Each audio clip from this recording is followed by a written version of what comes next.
دیا جس کی پیش خامنائی آیت اللہ خامنائی جو سپریم لیڈر ہیں ایران کے وہ شہید ہو گئے۔ السلام علیکم، welcome back to our channel. آج ہم بات کریں گے ایران اور یو ایس کے درمیان ہونے والی بات اور اس کی کیا وجوہات ہیں اور اسے کیوں یو ایس چاہتا ہے کہ وہ ایران پر قابض ہو۔ اس نے اسرائیل کا ساتھ لیتے ہوئے ایران پر حملہ شروع کر دیا جس کی پیش خامنائی آیت اللہ خامنائی جو سپریم لیڈر ہیں ایران کے وہ شہید ہو گئے۔ ایران جو ہے وہ ایک نیوکلیر پاور بننا چاہتا ہے اور اس نے اپنی جدوجہد بہت عرصے سے شروع کر دی تھی۔ 1950 میں امریکہ نے خود ایٹم فار پیس کے نام سے اس کا وہاں پہ آغاز کیا، لیکن لیٹر آن 1979 میں ایرانی ریزولوشن کے بعد اس پہ پابندیاں شروع ہوگی اور یو ایس اس کے خلاف ہو گیا۔ اس کے بعد یونائٹڈ اسٹیٹ سیکیورٹی کونسل 2006 میں ریزولوشن 1737 کے مطابق اس پہ یہ سینکشن لگائیں گی کہ ایران نیوکلیر پاور نہیں بنے گا، بیکاز اگر ایران نیوکلیر پاور بنتا ہے تو اس کے ساتھ ترکی اور گلف کنٹری اس پہ اپنی جدوجہد تیز کریں گی، جس کے مطابق یہ سمجھا جائے گا کہ جو مسلم ممالک ہیں وہ ایک اسٹرانگ انڈیپینڈنٹ کنٹریز بنے گی۔ یو ایس اور جو دشمن ممالک ہیں وہ کبھی بھی نہیں چاہتے مسلم امہ جو ہے وہ ایک انڈیپینڈنٹ کنٹری بنے، وہ اس کی جدوجہد کریں گے کہ یہ آپس میں ہی لڑتے رہیں اور ختم ہو جائیں۔ اس پہ مسلم امہ کو یہ سمجھنا چاہیے کہ ہمیں کون سے اسٹیپ اٹھانے چاہیے اور اتحاد آپس میں جاری رکھنا چاہیے۔ اس سے آپ نے پہلے جس طرح دیکھا اسرائیل میں پیلسٹائن میں جس طرح قتل و غارت کی اور لوگوں کو وہاں پہ شہید کیا، لوگوں کا رہنا وہاں مشکل کیا اور جو بھی جنگی حالات وہاں پہ رہے، اس کے بعد اس نے نیکسٹ اسٹیپ جو ایران کی طرف لیا۔ مسلم امہ ابھی بھی خاموش بیٹھی ہے، اس میں ہمیں آواز اٹھانی ہوگی ورنہ ہم ایک تاریخ کا ایک سیاہ حصہ بن کے رہ جائیں گے۔ ابھی میں آپ کے ساتھ بات کروں گا اسٹریٹ آف ہارمز، دنیا کا موسٹ امپورٹنٹ آئل پوائنٹ ہے۔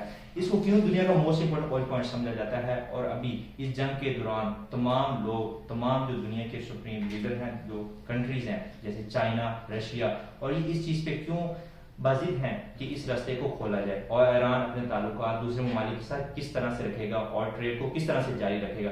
اسٹریٹ آف ہارمز کیا ہے؟ بیسیکلی یہ ایک پرشین گلف ہے جو گلف آف عمان اور عربین سی سے جوڑتا ہے۔ یہ 33 کلومیٹر کا ایک وائڈ راستہ ہے۔ یہ دیکھنے میں تو راستہ بہت چھوٹا ہے لیکن یہ پوری دنیا میں ایک 20 to 25% ٹریڈ آئل کی کرتا ہے، جس میں یہ سمجھا جائے کہ ہر 5 ٹینکر میں سے ایک ٹینکر اسی راستے سے گزرتا ہے۔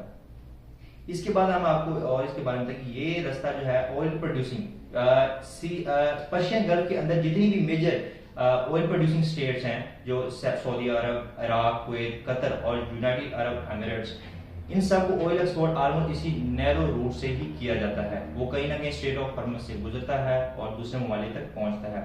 ہسٹری میں بھی اسٹریٹ آف ہارمز کا بہت امپورٹنٹ رول سمجھا جاتا ہے، بیکاز پرانے زمانے میں جب گلف ریجن ٹریڈ کا ایک سینٹر تھا تب بھی یہ روٹ ایشیا، افریقہ اور مڈل ایسٹ کے بیچ ٹریڈ کا ایک گیٹ وے تھا، لیکن 20th سینچری میں گلف کنٹریز میں میسو آئل ریزرو جب ڈسکور ہوئے تب سے لے کر آج تک دنیا کی بڑی پاور اس راستے پر گہری نظر جمائے ہوئے ہیں۔ خاص طور پہ یونائٹڈ اسٹیٹ یہ اپنی نیول پریزنس مینٹین کرتی رہی ہے تاکہ آئل سپلائی سیف رہے۔